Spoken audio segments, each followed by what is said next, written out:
আসুন সাজু নামের একটা ছেলের কথা বলা যাক। সত্যি বলতে সে ছিল একেবারে নির্লজ্জে আর নাছোড় বান্ধা স্বভাবের এক ছেলে যে তার সারাদিনটা এমন একটা মেয়ের পেছনে ঘুরে কাটাতো যে মেয়ে তাকে পাত্তাই দিত না। কিন্তু হঠাৎ এমন একটা ঘটনা ঘটল যা কেউ ভাবতেই পারেনি। সাজুর মধ্যে হঠাৎ আত্মসম্মানবোধ জেগে উঠল এবং সে ঠিক করলো ওই মেয়েকে আর বিরক্ত না করে অন্য মেয়েদের দিকে মন দেবে। অদ্ভুত ব্যাপার হলো এতে হিতে বিপরীত হলো। ওই মেয়েটি এখন সাজুকে ফিরে পাওয়ার জন্য পাগল হয়ে উঠল। যেন সাজু শুধুই তার হয়। এই পুরো ঝামেলার শুরুটা হয়েছিল এক সাধারণ দিনে। সাজু বরাবরের মতো ইকাকে দেবীর মতো প্রশংসা করার চেষ্টা করছিল। কিন্তু এবার ইকা মেজাজ হারিয়ে একেবারে রেগে ফায়ার হয়ে গেল। সে খুব কড়া ভাষায় সাজুকে মুখের উপর বলে দিল যে তার কোনো আত্মসম্মান বোধ নেই বলেই সে তাকে কোনোদিন মেনে নেবে না। এই কঠোর কথাগুলো শুনে সাজুর মাথায় যেন বাজ পড়ল। আর সে ঠিক তখনই নিজের কাছে প্রতিজ্ঞা করল যে ইকার পেছনে আর কোনোদিন ঘুরবে না। পরে যখন সে ক্লাসরুমে ঢুকলো সে চুপচাপ নিজের সিটে গিয়ে বসল। না সেই কার্মেকে হা করে তাকিয়ে রইল না বোকার মতো কোনো আচরণ করল। তার এই হঠাৎ পরিবর্তন দেখে পুরো ক্লাসের সবাই অবাক হয়ে গেল। এমনকি শিক্ষকও ক্লাসে ঢুকে বিভ্রান্ত হয়ে গেলেন। কারণ তিনি দেখলেন সাজু অন্য সময়ের মতো ইকার তোষামত করছে না।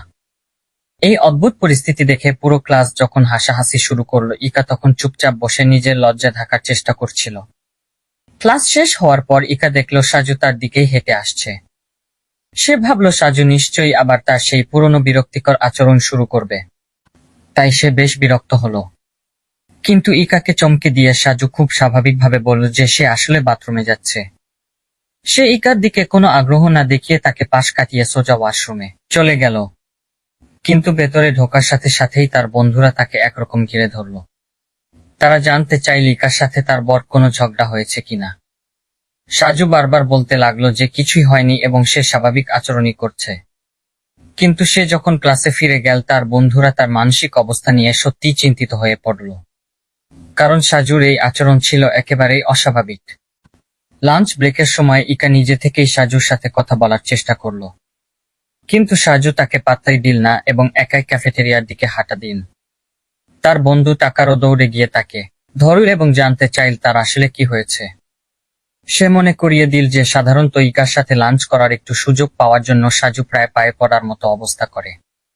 সাজু এমন ভাব করু যেন সবকিছু একদম ঠিকঠাক আছে এবং সেখান থেকে চলে গেল।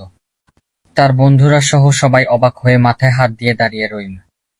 সাজু যখন একা বসে লাঞ্চ করছিল তখন রিনা নামের এক সুন্দরী মেয়ে এসে তার সাথে কথা জমানোর চেষ্টা করলো, কিন্তু সাজুর তখন রোমান্সের কোনো ইচ্ছা ছিল না, তাই মেয়েটি পরে কথা হবে বলে সেখান থেকে চলে গেল। ঠিক পরদিন সাজু ক্লাসে এসে দেখল যে রিনা তার সাথে দেখা করার জন্য আগে থেকেই অপেক্ষা করছে। এটা দেখে তাকারও সাথে সাথেই অভিযোগ করল যে সাজু নতুন এই মেয়ের পেছনে ঘোরার জন্য ইকার সাথে বিশ্বাসঘাতকতা করছে। ইকা এই অভিযোগ শুনে তার রাগ আর হতাশা সামলাতে না পেরে নিজের আবেগ লুকাতে হন্তদন্ত হয়ে ক্লাস থেকে বেরিয়ে গেল। পরে স্পোর্টস ক্লাসের সময় সাজুর একটু অপরাধ বোধ হতে লাগল, কারণ সে বুঝতে পারছিল ইকা বিশ্বাসটা ভুল বুঝেছে। কিন্তু ইকার সাথে কথা বলার সাহস তার ছিল না। তাই সে ফ্রেশ হওয়ার জন্য লকার রুমের দিকে চলে গেল। সে যখন হাত মুখ ধুচ্ছিল তখন ইকার বেস্ট ফ্রেন্ডকে সেখানে এসে তাকে ধুয়ে দিল। সে সাজুকে নির্লজ্জ মেয়ে বাজ বলে গালি দিল এবং অভিযোগ করল যে সে ইকা আর রিনা দুজনকেই একসাথে নাচানোর চেষ্টা করছে। মিউজিক সে সাজুকে সাবধান করে দিল যেন সে রিনার পেছনে সময় নষ্ট না করে, কারণ রিনা মাত্রই উপরের ক্লাসের সবচেয়ে হ্যান্ডসাম ছেলেটার সাথে ব্রেকআপ করেছে। কিন্তু সাজু এসব কথায় কান দিল না, কারণ সত্যি বলতে রিনার প্রতি তার কোনো রোমান্টিক অনুভূতিই ছিল না। শেষ পর্যন্ত সাজুর সাথে রিনার দেখা হলো। রিনা তাকে জানালো যে সে তার বয়ফ্রেন্ডের সাথে ব্রেকআপ করেছে, কারণ সে আদি পেতে শুনেছিল তার বয়ফ্রেন্ড অন্য মেয়েদের নিয়ে কথা বলছে, যারা নাকি তার পছন্দের। সাজু তাকে শান্ত হতে বলল এবং বিষয়টি নিয়ে বেশি চিন্তা না করতে পরামর্শ দিল। সে বোঝালো যে ছেলেরা বন্ধুদের আড্ডায় অন্য মেয়েদের নিয়ে অহরহ কথা বলে। এরপর সাজু নিজের করুণ প্রেম কাহিনী খুলে বলল। সে জানাল ইকার সাথে পরিচয় হওয়ার আগে সে অন্য একটি মেয়েকে পছন্দ করত, কিন্তু সেই মেয়েটি তাকে নিয়ে হাসি ঠাট্টা করেছিল এটা ভেবে যে সাজু তার যোগ্যই নয়। পরিস্থিতি আরো খারাপ হয়েছিল যখন মেয়েটির বয়ফ্রেন্ড মাস্তানি দেখিয়ে সাজুকে বলি করার চেষ্টা করেছিল। সে বলল ঠিক সেই দুঃসময় ইকা এসে তাকে সাহায্য করেছিল। আর সেদিন থেকেই সে ইকার প্রতি অন্ধভক্ত হয়ে পড়ে এবং নিজের জীবনটা ইকার ভালোবাসার জন্যই উৎসর্গ করে। মিউজিক দেয়া। তবে যেহেতু ইকা বছরের পর বছর ধরে তার ভালোবাসা প্রত্যাখ্যান করে আসছে, তাই সে রিনাকে জানালো যে সে আর ইকার পেছনে ছুটবে না, বরং এখন থেকে সাধারণ মানুষের মতো দূর থেকেই তাকে পছন্দ করে যাবে। এই গল্প শুনে রিনার মন তার এক্স বয়ফ্রেন্ডের প্রতি কিছুটা নরম হলো। সে ছেলেটাকে আরেকটা সুযোগ দেওয়ার সিদ্ধান্ত নিল এবং তাকে বাস্তবতা বোঝানোর জন্য সাজুকে ধন্যবাদ জানালো। ঠিক পরদিন সকালে ইকা আর তার বান্ধবীকে যখন স্কুলে যাচ্ছিল, তখন তারা রাস্তায় রিনাকে তার এক্স বয়ফ্রেন্ডের সাথে হাঁটতে দেখেও তারা বুঝতে পারল যে ওই দুজনের আবার মিল হয়ে গেছে। পরে ক্লাসরুমে কে সাজুকে নিয়ে হাসাহাসি করার চেষ্টা করলো। সে কথা দিয়ে বলল যে সাজু ইকা এবং রিনা দুজনকেই হাতছাড়া করেছে, কিন্তু সাজু এতে খুব একটা পাত্তা দিল না, কারণ সে জানত রিনা আসলে তাকে কখনোই ওভাবে পছন্দ করত না। সাজুর এই উদাসীন ভাব দেখে ইকা আগের চেয়ে আরো বেশি চিন্তিত হয়ে পড়ল। তাই সে ঠিক করলো সাজুর ব্যক্তিত্বে কেন হঠাৎ এমন আমূল পরিবর্তন হলো এবং তার মাথায় আসলে কি চলছে তাকে জানতেই হবে। স্কুল ছুটির পর সাজু বাড়ি ফিরে গেল। সে ইকার কাছে যতবার খারাপভাবে প্রত্যাখ্যাত হয়েছিল তার স্মৃতিগুলো মনে করতে লাগল। সে ভাবছিল কেন সে নিজেকে মিথ্যে সান্ত্বনা দিত যে এমন একটা মেয়ের সাথে তার কোনো সুযোগ থাকতে পারে। হঠাৎ করে ইকা তার বাড়ির দরজায় এসে হাজির হলো। সাজু তাকে ভেতরে নিয়ে এলে ইকা লজ্জা পাচ্ছিল এবং খুব জড়সড় আচরণ করছিল, যা ছিল খুবই অদ্ভুত, কারণ সাধারণত সে সাজুকে পাত্তাই দেয় না। অবশেষে ইকা তাকে জিজ্ঞেস করল সে কেন স্কুলে এমন অদ্ভুত আচরণ করছে। সাজু সহজভাবে উত্তর দিল যে কোনো মেয়ে যদি তাকে পছন্দ না করে তবে বারবার তার পেছনে ঘোরাটা খুবই কুরুচিকর কিপি, তাই সে এসব বাদ দিয়েছে। আলোচনা যখন বেশ গভীর হচ্ছিল তখনই সাজুর বোন কেট বাড়ি ফিরে এল। সে এটা দেখে বিশ্বাসই করতে পারছিল না যে তার এই অকর্মা ভাই একটা সুন্দরী মেয়েকে বাড়িতে আনতে পেরেছে। বোনের ঠাট্টা তামাশা থেকে বাঁচতে সাজু সাথে সাথে ইকাকে নিয়ে বাইরে বেরিয়ে এল। ইকাকে এগিয়ে দেওয়ার সময় সাজু তাকে আশ্বস্ত করল যে তার পিছু নেওয়া বা বিরক্ত করা নিয়ে ইকাকে আর চিন্তা করতে হবে না, কারণ সে নিজেকে বদলে ফেলছে। কিন্তু এরপরেই সাজু একটা মস্ত ভুল করে বসল। সে জিজ্ঞেস করল ইকার পরিচিত কোনো সিঙ্গেল বান্ধবী আছে কিনা যার সাথে সে প্রেম করতে পারে। এই কথায় ইকা প্রচন্ড রেগে গেল, কারণ মনে মনে সে চাইছিল সাজুর সব মনোযোগ শুধু তার দিকেই থাকুক। তাই রাগে এসে সে সেখান থেকে দৌড়ে চলে গেল। পরদিন ক্লাসে কে সাজুকে এক অপ্রিয় সত্য কথা শোনালো। সে বলল সাজুর কারণে ইকারকে ছাড়া আর কোনো বন্ধু নেই। তার এই নাছোড়বান্ধা আচরণ আর বাড়াবাড়ি রকমের পাগলামির কারণে সবাই মনে করত যে ইকার সাথে মিশলে অযথা ঝামেলায় জড়াতে হবে। এটা শুনে সাজুর খুব খারাপ লাগলো এবং সে কথা দিল যে ইকার ভালোর জন্য সে তার পথ থেকে সরে দাঁড়াবে। সে রুম থেকে বের হওয়ার পর বন্ধু টাকারও তাকে চেপে ধরল। সে জানতে চাইল কেন সাজু অন্য সময়ের মতো ইকার চাটুকারিতা করছে না, কিন্তু সাজু তাকে নিজের চরকায় তেল দিতে বলল এবং কিভাবে নিজের এই ব্যক্তিত্বহীন আচরণ বিহেভিয়ার দূর করা যায় তা ভাবতে ভাবতে চলে গেল। কিছুক্ষণ পর সিনোমিয়া নামের একটি মেয়ে তাকে থামালো। সে জানতে চাইল সাজুই সেই ছেলে কিনা যে আগের দিন তার বান্ধবী ইউ এর সাথে ধাক্কা খেয়েছিল। সাজুর দুর্ঘটনার কথা মনে পড়ল এবং সে ক্ষমা চাইল। সে বলল একজন প্রকৃত পুরুষের উচিত দেখে পথ চলা এবং মেয়েদের সাথে ধাক্কা না খাওয়া। সাজু এত সহজে নিজের দোষ স্বীকার করে নেওয়ায় সিনোমিয়া অবাক হলো, কারণ ওটা নিছকই একটা দুর্ঘটনা ছিল।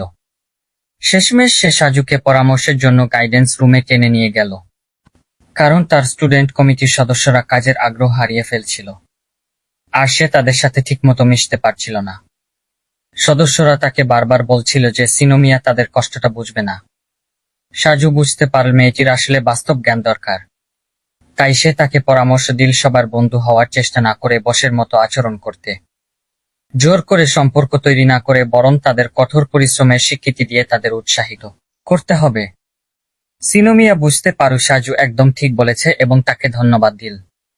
কিন্তু যখন সে সাজুর নাম জিজ্ঞেস করল সাজু তখন একটা চালাকি করল। সে নিজের নাম না বলে বন্ধু টাকার ওর নাম বলে সেখান থেকে সটকে পড়ল।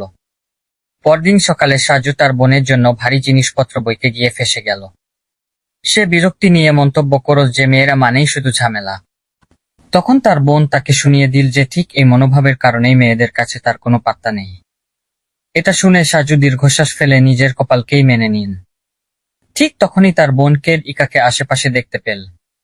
সে সাথে সাথে সাজুর হাত থেকে ভারী বাক্সগুলো ছিনিয়ে নিল এবং এক প্রকার জোর করেই তাকে ইকার সাথে কথা বলতে পাঠালো। কিন্তু সাজু তার নতুন সিদ্ধান্তে অটল ছিল যে সে আর ব্যক্তিত্বহীন প্রেমিকের মতো আচরণ করবে না। তাই ইকার মনোযোগ পাওয়ার জন্য অনুনয় বিনয় না করে সে খুব শুকনোভাবে হাই হ্যালো বলে এমনভাবে হাঁটতে থাকলো যেন ইকা তার কাছে সম্পূর্ণ অপরিচিত কেউ। ইকাকে দেখে মনে হচ্ছিল সে খুব জরুরি কিছু বলতে চায়, কিন্তু স্কুলের গেটের কাছে পৌঁছতেই সে ভয়ে পিছিয়ে গেল। ফলে তাদের মাঝখানের পরিস্থিতিটা বেশ বিশ্রী হয়ে রইল। তারা যখন আলাদা হতে যাবে ঠিক তখনই কেট দৌড়ে এসে সাজুকে সতর্ক করে দিল যে সিনোমিয়া তার উপর প্রচন্ড রেগে আছে এবং তাকে ছাড়ার জন্য ক্লাসরুমের ভেতরে অপেক্ষা করছে। তারা দরজার ভেতর দিয়ে ঢোকার সাথে সাথেই সাজু পালানো ফোন দিয়ে আঁকছিল, কিন্তু সিনোমিয়া গটবট করে তার সামনে এসে দাঁড়ালো। আগের দিন তাকে ভুল নাম বলার সাহস দেখানোয় সে যে বেশ চোটে আছে তা স্পষ্ট বোঝা যাচ্ছিল। সে সাজুকে হুকুম দিল যেন লাঞ্চের সময় সে আবার গাইডেন্স রুমে দেখা করে। এরপর সে গটগট করে চলে গেল, আর তার লাজুক বান্ধবী ইউ ইউ তার পিছু পিছু গেল। ইকা জিজ্ঞেস করার সুযোগই পেল না যে সাজুর মতো একটা ছেলে ডিসিপ্লিনারি কমিটির প্রধানকে কিভাবে চেনে। তার আগেই টাকারও এসে সাজুকে হেডলক দিয়ে ধরল, কারণ ঝামেলা থেকে বাঁচতে সাজু তার নাম ব্যবহার করেছে। কিন্তু সাজু তো কথায় ওস্তাদ, সে টাকারকে মনে করিয়ে দিল যে টাকারও আসলে সিনোমিয়াকে খুব পছন্দ করে। তাই তার তো খুশি হওয়া উচিত যে অদ্ভুত পরিস্থিতিতে হলেও সিনোমিয়া অন্তত তার নামটা এখন জানে। কিছুক্ষণ পর কেডো তাকে চেপে ধরল। সে জানতে চাইলে এত প্রভাবশালী একজনের সাথে তার এত খাতির হলো কিভাবে। সাজু যখন বুঝিয়ে বলল যে নিজের পিঠ বাঁচাতে সে মিথ্যে বলেছিল, তখন কেইডো তাকে গাধা বল, কারণ সে স্কুলের সবচেয়ে ভয়ঙ্কর মেয়েটির সাথে শত্রুতা তৈরি করেছে। লাঞ্চের সময় সাজু সন্ধি করার জন্য গাধা খানিক স্ন্যাক্স নিয়ে গাইডেন্স রুমে হাজির হলো, কিন্তু ইউ ইউ ভয়ে কিছুই খেতে পারল না। তাই সিনোমিয়া একাই সব খাবার মহানন্দে সাবার করে দিল। সাজু বোঝানোর চেষ্টা করল যে তার মতো খারাপ ইমেজের ছেলেদের উপর ছাত্র সংসদের নজর পড়লে সাধারণত স্কুল থেকে বের করে দেওয়া হয়, তাই সে মিথ্যে বলেছিল। কিন্তু সিনোমিয়া তবুও তাকে কথা শোনালো বন্ধুকে বিপদে ফেলার জন্য। সাজু যুক্তি দেখালো যে টাকারও আসলে এই মনোযোগটা পছন্দই করছে। ইউ ইউ যুক্তিটা বুঝলেও সিনোমিয়া কিছুই বুঝল না। শেষমেশ সাজুকে বেশ অস্বস্তির সাথেই পুরো বিশ্বাসটা খুলে বলতে হলো। যা হোক, বেচারি ইউ ইউ তাকে দেখে আবারও ভয় পেয়ে সিনোমিয়ার পেছনে লুকিয়ে পড়ল। ফলে সাজুকে শুধু তার সামনে উপস্থিত থাকার অপরাধেই ক্ষমা চাইতে হলো। তখন সিনোমিয়া আসল কারণটা ফাঁস করল। সে জানাল তাকে ডাকার মূল কারণ হলো ইউ ইউ আগে তার কাছ থেকে পালিয়ে যাওয়ার জন্য অপরাধ বোধে ভুগছিল এবং কথা দিতে চাইছিল যে সে ছেলেদের প্রতি তার এই ভয় কাটানোর চেষ্টা করবে। রুম থেকে বের হওয়ার পর সাজুর বান্ধবীকে তাকে ক্লাসরুমের দিকে নিয়ে গেল। সেখানে দেখা গেল ইকা শেষমেশ অন্য শিক্ষার্থীদের সাথে বন্ধুত্ব করছে। এটা দেখে সাজু বুঝতে পারে যে এতদিন তার এই বিরক্তিকর পাগলামি ইকার স্বাভাবিক সামাজিক জীবন গড়ে তোলার পথে একমাত্র বাধা ছিল। ঠিক তখনই তার বোনের কাছ থেকে একটা টেক্সট এলো যেখানে তাকে কাউন্সিল অফিসে যেতে বলা হলো। সেখানে পৌঁছানোর পর বোন তাকে জোর করে সামনের একটি ইভেন্টের জন্য কায়িক পরিশ্রমের কাজ করাতে চাইল। সে মানা করার চেষ্টা করল, কিন্তু বোন তাকে সেই সময়ের কথা মনে করিয়ে দিয়ে নির্মমভাবে ব্ল্যাকমেইল করল।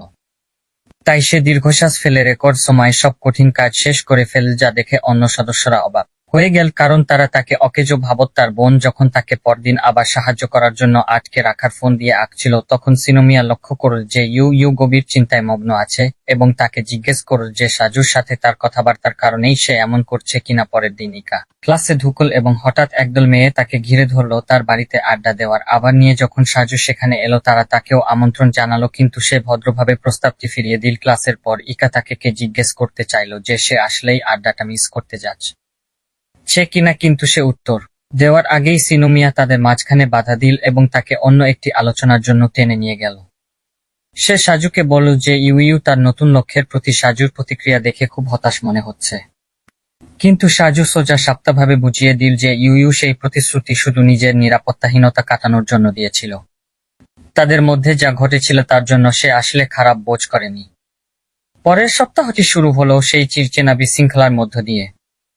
যখন কেইট ঠিক করল ক্লাসে সাজুর পিছনে চুপি সারে এসে তাকে ভয় দেখাবে, কিন্তু ছোট মেয়ের মতো চিৎকার করার বদলে উল্টো সে তাকে স্কুলে অনুপযুক্ত পোশাক পরার জন্য অপমান করে বসল। কেইট শুধু চোখ উল্টিয়ে তাকে খেপালো যে তার কোনো আত্মসংযম নেই এবং দেখিয়ে দিল যে তার প্রিয় ক্রাশ ইকাও ঠিক একই পোশাক পরেছে। কিন্তু যেই না সে সপ্তাহান্তের আড্ডা কতটা মজার ছিল তা নিয়ে বড়াই করা শুরু করল, শিক্ষক এসে কথোপকথন নষ্ট করে দিলেন। কয়েক ঘন্টা পর জিম ক্লাস শেষ হওয়ার পর সাজু যখন জলের কলের কাছে নিজেকে ঠান্ডা করার চেষ্টা করছিল, তখন তার বন্ধু সাসাকি এসে তাকে অভিনন্দন জানালো যে সে এবার অন্তত ভালো খেলেছে। সাজু যখন জিজ্ঞেস করল টাকারোর সাথে কি অবস্থা, সাকি তাকে সেই বোকা লোকটার কথা বলা বন্ধ করতে বলল এবং সাথে সাথে বিষয় পরিবর্তন করে জানালো যে ইকার ছোট বোন ইয়েরির সাথে সপ্তাহান্তে আড্ডা দিয়ে সে কতটা মজা পেয়েছে। সে সাজুর কাটা ঘায়ে নুন ছিটিয়ে আড্ডার অনেকগুলো খুশির ছবি দেখালো, আর সাজু যখন যখন জিজ্ঞেস করল সে কেন সেখানে ছিল না, তখন তাকে অস্বস্তির সাথে স্বীকার করতে হলো যে আসলে কেউ তাকে আমন্ত্রণই জানায়নি। সাজু পাল্টা জবাব দেওয়ার চেষ্টা করল সাসাকিকে এই বলে খেপিয়ে যে সে ইয়েরির সাথে আড্ডা দিচ্ছে, অথচ ঘরে তার একজন অত্যন্ত ঈর্ষাপরায়ণ ছোট বোন আছে যে হয়তো তাকে মেরে ফেলবে। কিন্তু তাদের এই ঠাট্টা থেমে গেল যখন কেড একটা টেক্সট পাঠিয়ে জানালো যে সেদিন তার কোনো সাহায্যের প্রয়োজন। সাসাকি কৌতূহলী হয়ে জানতে চাইল কেন সাজু ইদানিং কেডের সাথে বাড়ি ফিরছে না। সাজু স্বাভাবিকভাবে বুঝিয়ে বলল যে তাদের মধ্যে কয়েকদিন ধরে কথা হয়নি এবং দাবি করল যে এটা বড় কোনো ব্যাপার না, কারণ তারা গোপনে একে অপরকে সহ্যই করতে পারে না। কয়েক মিনিট পর ক্লাসে ফিরে টাকারও এসে জিজ্ঞেস করল কেন সাজু ইদানিং এত দূরে দূরে থাকছে। সাজু তাকে মনে করিয়ে দিল যে শিক্ষক তার সিট ক্লাসের একদম সামনে সরিয়ে দিয়েছেন, যার সব ঘটনা থেকে অনেক দূরে। টাকারও তখন বড়াই করে বলল যে সে নতুন একটা বন্ধুর দল পেয়েছে যার মধ্যে কোগা নামের একজন কিছুটা কর্কশ স্বভাবের মেয়ে আছে, এবং সে জোর দিয়ে বলল সাজু যেন তাদের সাথে দুপুরের খাবার খায়। সাজু খাওয়ার সময় তাদের বিরক্তিকর হাসি সহ্য করার যথাসাধ্য চেষ্টা করল, কিন্তু পরিবেশটা অদ্ভুত হয়ে গেল যখন তারা ইকার সাথে তার সম্পর্ক নিয়ে জেরা করতে শুরু করলো এবং জিজ্ঞেস করল কেন সে আজকাল এত চুপচাপ ও সংরক্ষিত হয়ে গেছে। শততম বার এটা বোঝানোর পর যে তাকে বাধ্য হয়ে ক্লাসের সামনে বসতে হয়েছে, সাজু মজা করে টাকার ওর কলার ধরল এবং তাকে ভাগ্যবান বলে অভিযুক্ত করল, কারণ তার নতুন সিট ইকার ঠিক কাছেই ছিল, যার মানে সে সারাদিন তাকে দেখার সুযোগ পায়। টাকারও সেটা হেসে উড়িয়ে দিল এবং তাকে চিন্তা করতে বারণ করল, কারণ সে বর্তমানে নতুন এক মেয়ের দিকে মনোযোগ দিচ্ছে যে নাকি তাকে প্রেমের প্রস্তাব দিয়েছে। কিন্তু বোকা সাথে সাথে অট্টহাসি দিয়ে উঠল এবং তাকে বাস্তবে ফিরে আসতে বলল, কারণ মেয়েটি নিশ্চিতভাবেই মজা করছিল। টাকারও বিশ্বাস করতে চাইছিল না যে তার সাথে মজা করা হচ্ছে, কিন্তু তাদের তর্কের ঠিক মাঝখানে ইকা হঠাৎ উপস্থিত হলো এবং সাজুকে আক্ষরিক অর্থে টেনে রুম থেকে বের করে একটা খালি ক্লাসরুমে নিয়ে গেল।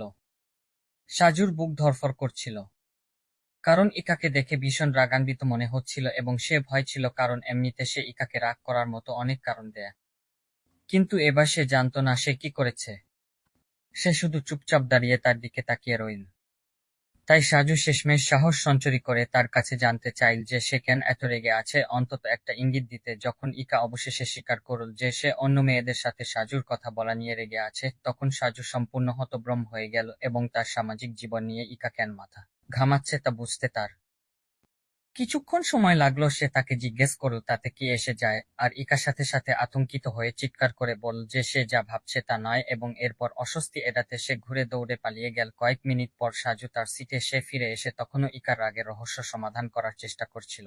সে ইকার সেরা বন্ধুকে এর কাছে জানতে চাইল, কিন্তু সেও বুঝতে পারছিল না কোয়ার মতো মেয়ের সাথে কথা বলা নিয়ে ইকা কেন ঈর্ষান্বিত হবে।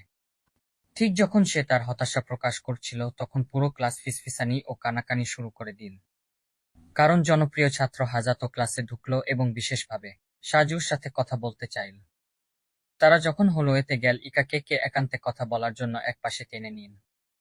অন্যদিকে হায়াতো সরাসরি কাজের কথায় এল এবং সাজুকে নিজের সম্পর্কে তার সৎ মতামত দিতে বলল। সাজু নিজেকে অপমান করতে দ্বিধা করল না এবং বুঝিয়ে দিল যে সে মূলত অকেজো, যা শুনে হায়াত তার ইকার প্রতি বিখ্যাত পাগলামি সম্পর্কে জানতে চাইল এবং জিজ্ঞেস করল কেন সে হঠাৎ করে এমন ব্যক্তিত্বহীন প্রেমিকের মতো আচরণ বন্ধ করে দিয়েছে। সাজু সে বিব্রতকর বিস্তারিত আলোচনায় যেতে চাইল না, সে শুধু কাঁধ ঝাঁকিয়ে বলল যে সে সিদ্ধান্ত নিয়েছে আর বাড়াবাড়ি করবে না এবং একটু শান্ত থাকবে। হায়াতো উঠে দাঁড়ালো এবং একটি বড় সত্য ফাঁস করল।